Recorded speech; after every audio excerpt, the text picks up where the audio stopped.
मध्य प्रदेश के जो विधानसभा चुनाव होने हैं उसके दौरान सत्ता का संग्राम चल रहा है और इस सत्ता के संग्राम को अमर उजाला कवर कर रहा है। जब आप मध्य प्रदेश में घूमें, टहलें, अलग अलग विधानसभाओं और अलग अलग जिलों में जाएं, ऐसा हो ही नहीं सकता कि आप मां नर्मदा को ना देखें, ना पार करें। और एक सौभाग्य हमको मिला कि मां नर्मदा की गोद में ही बैठकर एक राजनीतिक चर्चा कर ली जाए और इसीलिए आज एक खास चर्चा आप महेश्वर से देख रहे हैं। पीछे वो प्रसिद्ध घाट है, मां नर्मदा की गोद में एक नाव पे हम सवार हैं और मुझे लगता है कि कम से कम मध्य प्रदेश में एक रिवाज है कि जब आप मां नर्मदा की गोद में होते हैं तो झूठ नहीं कहते हैं और नेताओं के साथ ये एक दबाव हो जाता है। वो आंखों की जो चमक थी वो अलग से बता दी। तो साफगोई से बात हो इस पर बात करने के लिए और आप लोग हमारे साथ चर्चा पे भी जुड़े रहे। एक चीज ये बताइए, क्योंकि हम सबसे पहले नर्मदा जी के बिल्कुल बीचों बीच एक नाव पर हैं, नर्मदा से जुड़े विकास को देखते हुए महेश्वर में क्या कोई खास प्रोजेक्ट, खास काम हुए हैं, नहीं हुए हैं? वो चुनावी मुद्दा है भी कि नहीं है? चुनावी मुद्दा तो अभी तक दोनों पार्टियों ने बनाया नहीं है, बट महेश्वर में एक बहुत महत्वपूर्ण काम नर्मदा से जुड़ा हुआ है। हुआ क्या है कि जितनी बड़ी नदियां हैं प्रदूषण से जूझ रही थी, तो उसको लेके मध्य प्रदेश सरकार ने जितने भी नगर हैं उन सब में वाटर ट्रीटमेंट प्लांट का इस्टेब्लिशमेंट किया है। क्योंकि क्या होता है, पूरे नगर की जो गंदगी थी पहले, उसमें सॉलिड वेस्ट भी होता था और अपने घर का वेस्ट भी होता था, वो सीधा नर्मदा जी में जा रहा था, जिससे कि निरंतर नर्मदा जी प्रदूषित हो रही थी। तो मुख्यमंत्री शिवराज सिंह चौहान ने घोषणा की और योजना बनी और अभी महेश्वर के अंदर, मंडलेश्वर के अंदर और नर्मदा के किनारे जितने बड़े नगर हैं सभी दूर ट्रीटमेंट प्लांट बन रहे हैं और संभवतः 2 साल के अंदर वो कंप्लीट हो जाएंगे। तो उसके बाद जो नगरों का वेस्ट होता है वो नर्मदा जी में नहीं जाएगा। तो ये एक सुकून की बात है कि नर्मदा जी से अविरल रहेगी। आपका नाम? मैं रोहित जोशी। ठीक है, रोहित ने जो बोला कि नर्मदा साफ रहेंगी, आपको लगता है ये मुद्दा आपके लिए भी है, कांग्रेस पक्ष के लिए भी है और इस पर ध्यान सच में कोई दे रहा है या चुनाव के दौर पर सिर्फ बात होती है? जब वो कांग्रेस की सरकार है, जब भी रही तब मां नर्मदा जी की प्रदूषण से मुक्त करने का कई बार काम हुआ है। अभी माननीय कमलनाथ जी ने अपने वचन पत्र में ले रखा है कि नर्मदा को प्रदूषण मुक्त किया जाएगा। अभी भाई साहब ने जो बताया है कि ट्रीटमेंट प्लांट बन रहा है, तो ये प्लांट भी कांग्रेस की ही देन थी और उस समय माननीय डॉक्टर विजय लक्ष्मी साधो ने अपने मंत्रित्व काल में भी ये बात रखी थी और इस पे काम भी हुआ। और अब जो काम होना था, जिस तेजी से होना था, उतनी तेजी से हो नहीं रहा है। तो कहीं ना कहीं बीजेपी की सरकार का ये माइनस पॉइंट भी जाता है, जबकि ये होना चाहिए, जबकि पवित्र नगरी है, कितनी भी सरकारें आई हो।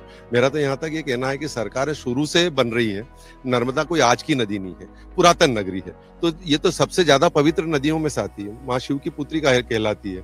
तो सरकार ने इसके ऊपर ज्यादा काम करना था, इसको पवित्रता बनाए रखनी थी।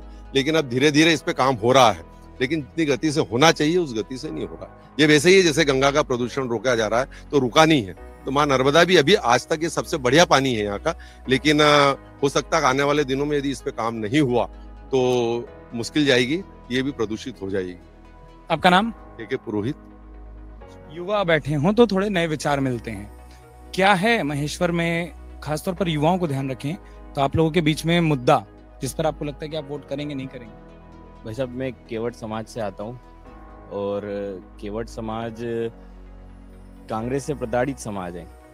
अभी कोविड देख लो आप, कोविड में यहाँ पे वर्तमान विधायक विजय लक्ष्मी साधो कांग्रेस से आती है और वो केवट समाज का हालचाल नहीं जान रही। करीबन 4 से 5 महीने नावें बंद रही, केवट समाज बेरोजगार रही, केवट समाज के खाने के लाले पड़ रहे थे, लेकिन कांग्रेस की विधायक ने हालचाल नहीं पूछे। भारतीय जनता पार्टी की सरकार ने उन्हें अनाज मुहैया कराया और उसके अलावा भी केवट समाज को भाजपा की सरकार के द्वारा, शिवराज जी के द्वारा पॉल्यूशन मुक्त इंजन दिए जा रहे हैं। यामाहा के 40 इंजन का प्रस्ताव पारित किया गया है जो कि बहुत जल्द ही मिलने वाले हैं। और कोविड में भी सांसद निधि के द्वारा राहत राशि दी गई है केवट समाज के एक नाविक को, जिसमें केवट समाज पूरी तरह ही भारतीय जनता पार्टी के साथ है, क्योंकि कांग्रेस की विधायक ने तो वादा किया है कि केवट समाज की नाव बंद कराकर ही दम लेगी और उसके लिए प्रयास भी किए जा रहे हैं। तो केवट समाज एक ऐसा समाज है जिसका रोजगार सिर्फ नाव चलाने से होता है और वो नाव चलाकर ही अपना जीवन व्यापन करता है और बरसों से करते आ रहा है। क्या नाम है आपका? मेरा नाम आशीष केवट। आशीष, ये बताओ, ये जो महेश्वर को टूरिज्म स्पॉट के तौर पर डेवलप करने की बात होती है, इससे आप लोगों को फायदा है, कुछ बदलाव आया, या वो जो तमाम डेवलपमेंट है या जो विकास है वो कागजों में बस है? बिल्कुल, भारतीय जनता पार्टी ने बात करी है कि महेश्वर को पवित्र नगरी घोषित भी किया है और टूरिज्म प्लेस भी घोषित किया है। तो उससे महेश्वर में हर व्यापारी, महेश्वरी साड़ी वालों को व्यापार मिल रहा है। महेश्वर में 2 से 3 होटल हुआ करती थी, आज 40 से 50 होटल्स हुआ करती है। जिस समय से डॉक्टर विजयलक्ष्मी साधु जी और कांग्रेस की सरकार आई तो यहाँ पर निमाड़ उत्सव की जो परंपरा डाली है, उस निमाड़ उत्सव के माध्यम से, वैसे मैं आपको बता दूं कि महेश्वर का नाम तो सबसे पहले ही माँ अहिल्या ने अपने नाम के साथ विकसित कर दिया था।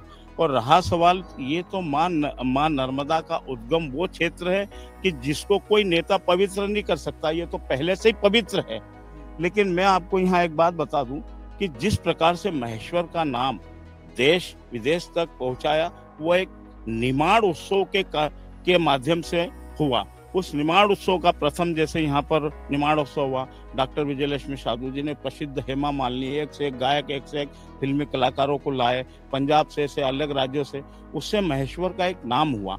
और महेश्वर के नाम को आगे बढ़ाने के साथ साथ इस महेश्वर में पर्यटन बढ़े, पर्यटन बढ़ने के साथ साथ फिल्मी कलाकारों की यहाँ शूटिंग हुई।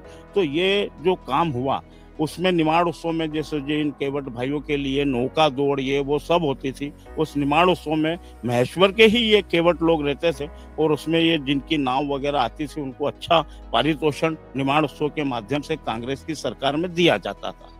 अब रहा सवाल पर्यटन का, तो पर्यटन का बढ़ावा जो दिया वो कांग्रेस ने ही इसको पर्यटन का बढ़ावा दिया। और आज डॉक्टर विजयलक्ष्मी साधु और कांग्रेस के कारण यहाँ पर्यटन आने लगे हैं और उस पर्यटन के आने से आज अच्छी थोड़े से पिछड़े से और ऊपर उठकर केवट समाज आया। तो कहीं न कहीं इस महेश्वर में माँ नर्मदा की गोद में और माँ नर्मदा को स्वच्छ बनाने में डॉक्टर विजयलक्ष्मी साधु जी ने अपनी निधि भी दी है, कांग्रेस सरकार ने भी काम किया है और महेश्वर का गौरव बढ़ा है। मेरा नाम अशोक कुमार कर्मा। अशोक जी, ठीक है, आपने तमाम तर्क दिए, सिर्फ एक ही लाइन में एक जवाब दीजिएगा।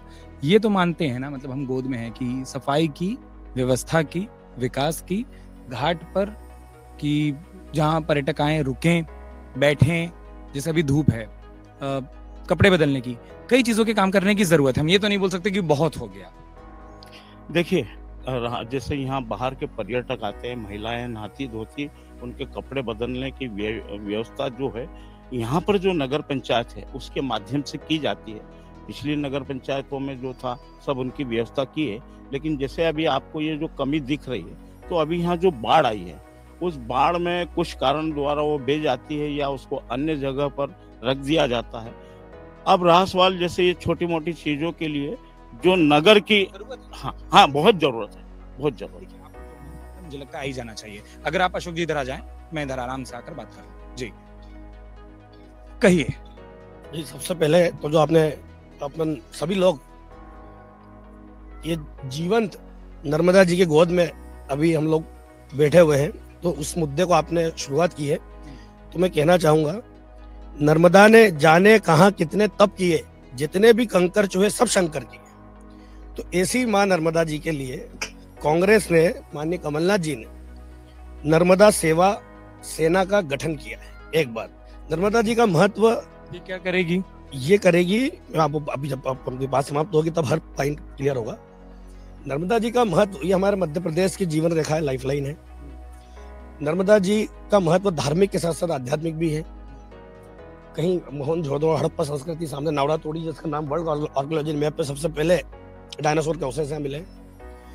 तो नर्मदा जी के किनारों पर पूरे 1200 किलोमीटर में जितने संत, जितने आश्रम बने हुए हैं, जितने संत, उनके कमंडल से कमंडल टकरा रहे अदृश्य रूप में, ये हमारी हिंदू समाज की सनातन संस्कृति की मान्यता है। उसके लिए जो परिक्रमा करने लोग जाते हैं, उस परिक्रमा पथ का निर्माण माननीय कमलनाथ जी ने शुरू करवाया। और उस सेवा सेना का गठन इसलिए किया कि भाजपा की 15 साल की सरकार में जो सबसे बड़ा जो सीना छलनी किया गया नर्मदा जी का, रेत उत्खनन से, वो रेत उत्खनन का अगर आप ऑन रिकॉर्ड खनिज विभाग से जानकारी ऑन रिकॉर्ड सूचना के अधिकार में भी निकालेंगे, तो जितने क्यूसिक मीटर रेत का उत्खनन भाजपा शासन में हुआ है, वो कांग्रेस के 50 सालों की सरकार में नहीं हुआ है। और ये खोखलापन दूर करने का रोकने के लिए सेवा सेना संगठन गठन हुआ है, और इसकी शुरुआत कमलनाथ जी ने की है, कांग्रेस ने की। एक मुद्दा तो ये हो।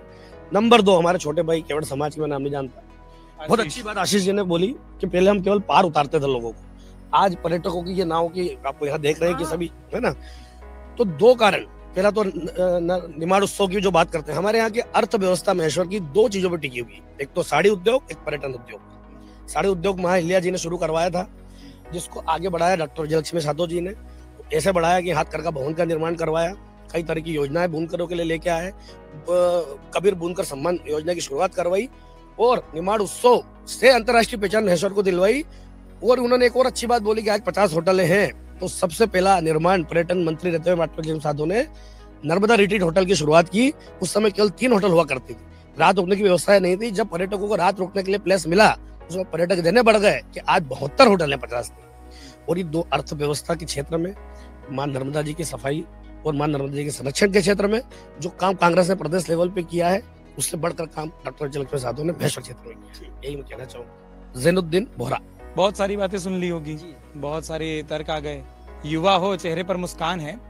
महेश्वर के हर युवा के चेहरे पर मुस्कान है। ऐसे काम हो रहा है, नहीं हो रहा है? बरोबर है जी। काम हो रहा है कि नहीं हो रहा है? हो रहे हैं ना। क्या काम चाहिए युवा को? युवा को काम चाहिए, उसको सब चीज रोजगार मिलना चाहिए। और जो मां नर्मदा का तट है वो सत्ताधारा से तो मंडलेश्वर तक इसका रोड बनना चाहिए। बीजेपी आए कि कांग्रेस आए, तो इसमें ऐसा रहेगा कि मान लो कांग्रेस आती है तो महेश्वर में ऐसा रहेगा सर कि जो मोमेडन लोग हैं वो ज़्यादा धूम मचाएंगे, और बीजेपी आती है तो शांत रहेगा। तो मेरा मतलब ऐसा है कि मुझे कांग्रेस से भी नहीं लेने देना, ना बीजेपी से लेना है। ये मां नर्मदा का तट है, ये हमेशा साफ सुथरी बना रहे। ये बताओ एक चीज और, क्या करते हो? मैं घाट पे ड्यूटी करता हूँ, गोताखोर की। हमारे तिवारी साहब टी साहब के अंडर में मैं यहाँ पर ड्यूटी करता हूँ। क्या नाम हुआ दोस्त? मेरा नाम रोहित केवट। रोहित, कई लड़कों को और इस इलाके के कई लोगों को पढ़ना हो, नौकरी पानी हो, क्या है यहाँ? यहाँ पर सर हमारे केवट समाज के लिए तो नाव है, बोट है, उससे हमारा रोजगार चलता है। नहीं लगता कि हमें से कोई बीच में से थोड़ा कोई दूसरा काम करे? मैं ये नहीं बोलता हूँ बड़ा काम करे, कोई काम बड़ा छोटा नहीं है, पर कोई दूसरा काम करे। दूसरा काम के लिए सर कहीं नहीं है। अभी ये बोटे है, या मान लो कि कांग्रेस सरकार में काम करने के लिए कुछ है कि नहीं है? कांग्रेस सरकार में मान लो कांग्रेस सरकार आती है, कोई बहुत सारे मजदूरी करते हैं, कोई अपने खेती बाड़ी वगैरह सब है उनके जगह भी। कोई केवट समाज से निकले अधिकारी अफसर बने, ऐसा कुछ है? बहुत सारे निकल गए। जो अपने किलो सलालम का जो चलता है, बहुत सारे टीआई साहब भी बने। वैसी पढ़ाई की सुविधा है यहाँ? पढ़ाई की सुविधा करते हैं, हालांकि कोई लड़कियां पढ़ रही है अपनी मोहल्ले के। महेश्वर में कि बाहर जाना पड़ता है? बाहर भी कॉलेज सरदार भाई वल्लभ पटेल, धामनोद वगैरह इधर सब जाते हैं। यही मैं पूछ रहा हूँ, महेश्वर में रहकर पढ़ने की सुविधा है? यहाँ तो 10-12वीं तक कहाँ तक है सर, वो तो वो ये नहीं मालूम। अपन ने तो 5वीं पास करी है, उसके बाद में पढ़ी नहीं। घर में बच्चों को पढ़ाएंगे? पढ़ा रहे ना सर। बाकी किसी को इंजीनियर बनना हो, डॉक्टर बनना हो, मैनेजमेंट करना हो, सर पैसा चाहिए। अब तो लाखों रुपए चाहिए इंजीनियर बनने के लिए भी। और कॉलेज है, मान लो पैसा हुआ, कॉलेज है यहाँ? मंडलेश्वर में, गांधीनगर मंडलेश्वर। महेश्वर के अंदर कॉलेज नहीं है। महेश्वर के अंदर मतलब कॉलेज होना चाहिए, मेडिकल कॉलेज की मतलब यहाँ मांग है। तो यहाँ चाहे बीजेपी सरकार बैठे या कांग्रेस सरकार, बाकी यहाँ मतलब मेडिकल कॉलेज होना चाहिए। क्योंकि यहाँ के जो बच्चे हैं, कोई धामनोद कॉलेज जा रहा है, कोई मंडलेश्वर जा रहा है, कोई मतलब उधर मतलब कॉलेज का नाम नहीं मालूम, लेकिन बाहर जा रहे हैं कॉलेज के लिए। तो सर यहाँ चाहे बीजेपी सरकार हो, मतलब जनता काम चाहती है, चाहे बीजेपी हो कांग्रेस हो, यह मतलब डेवलपमेंट होना चाहिए पहले से ज्यादा। मैं मजदूर व्यक्ति हूँ, मैं 8वीं तक पढ़ा हूँ, उसके बाद मतलब मैं मतलब मजदूरी करने के लग गया। मतलब मैं पढ़ नहीं सकता था। चाहते हो कि ना तुम्हारे बीच के जो तुम्हारे भाई हैं, दोस्त हैं, वो बेहतर काम करें, या मतलब अच्छी यहाँ कंपनी डालना चाहिए, जो मतलब एक कंपनी अच्छी डालना चाहिए जो रोजगार सबको मिले, मजदूरी से लेकर मतलब अच्छे जिसकी जैसी मतलब हैसियत, मतलब जैसा पढ़ाई हो, हाँ हैसियत क्या पढ़ाई हो, उस हिसाब से मतलब उसको मतलब रोजगार मिले यहाँ महेश्वर के अंदर। बाहर जाने की जरूरत नहीं पड़े, इंदौर जाने की जरूरत नहीं पड़े, पीथमपुर जाने की जरूरत नहीं पड़े। बहुत बढ़िया। अब ये बताओ, ऐसी नौकरियों के लिए जो जरूरी पढ़ाई है, उसकी सुविधाएं हैं कि वो भी चाहिए होंगी? यहाँ तो सर अभी मतलब सरकारी स्कूल है, प्राइवेट स्कूल में बहुत फीस ज्यादा है। जैसे सरकारी सुविधा है कि नहीं? सरकारी सुविधा है, मतलब बॉयज स्कूल है, कन्याशाला है, और वो जो शिवराज सिंह चौहान ने जो निकाली है सीएम राइज, हाँ वो है। उसके अलावा मतलब छोटी मोटी कॉलेज स्कूल है, कॉलेज नहीं है सर यहाँ पर। कॉलेज बनना चाहिए। कॉलेज गांधीनगर में, मंडलेश्वर गांधीनगर, मंडलेश्वर के अंदर आता है। क्या नाम हुआ दोस्त? नीलेश केवट नाम है मेरा। बातचीत से पहले बोल रहे थे कि नहीं बोल पाएंगे। क्या नाम है आपका? विजय केवट। जी रोहित केवट। बहुत बहुत शुक्रिया। और मुझे पता है पूरी बातचीत में ज्यादा मजा आप लोग के साथ क्यों आया, मुद्दों पर बात की है, इस बारे में बात की है कि क्या चाहिए, क्या किया। बहुत अच्छी बात है, मेहनत कर रहे हैं आप लोग। हाँ, माँ नर्मदा साफ हो, किनारे साफ हो, घाट साफ हो, अच्छी पढ़ाई की सुविधा मिले। लेडीजों के लिए मतलब व्यवस्थित मतलब चेंजिंग रूम होना चाहिए, जिससे कि लेडीज घाट अलग होना चाहिए, जहाँ पर जेंट्स बिल्कुल न नहाए, और जेंट्स घाट अलग होना चाहिए। नर्मदा जी की सफाई, नर्मदा जी की साफ सफाई होना चाहिए। घाटों में सुरक्षा, पूरी लाइट। यस, नाली वगैरह का तो हो गया, मतलब बाकी अभी चालू नहीं हुई, बाकी हो गया उसका काम, चालू है, मतलब चल रहा है, मतलब सब वो डल गई। बहुत उछल कूद कर रहे हो, कुछ बोलोगे?